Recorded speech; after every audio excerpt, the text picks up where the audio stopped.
কাউন্সিলরের বউ উনি এতগুলো পুরুষের মাঝে জুতা নিয়ে ধরো এতগুলো পুরুষের মধ্যে উনি জুতা নিয়ে মহিলা আপনারা দেখছেন তো আমরা আপনাদের সাথে সুন্দরভাবে কথা বলতেছি কাউন্সিলর প্ল্যান করে এগুলা প্ল্যান অনুযায়ী করতেছে সবগুলা কাউন্সিলর প্ল্যান করে ওনার স্ত্রীকে নিয়ে আসছে এতগুলো ছেলের মাঝখানে একটা ঘটনা একটা যেহেতু হয়েছে একটা এতগুলো ছেলের মাঝখানে একটা মহিলা এসে স্যান্ডেল দিয়ে মারা কোনো প্রয়োজন কোনো যুক্তি আছে কোনো যুক্তি এটা আমার বিরুদ্ধে ওরা আমার বিরুদ্ধে তো কথা ছেড়ে আছে আমার ওয়াইফকে মারছে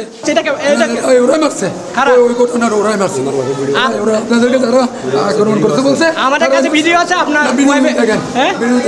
ভিডিও দেখেন ওখানে যারা করছে তাদের ভিডিও পাবেন ওরা সন্ত্রাসী এখন যখন কমিশনারের সাথে হাতাহাতি হয়েছে তখন আমি ওদের কাছে বলছি তোমরা এভাবে উশৃঙ্খল করতেছো কেন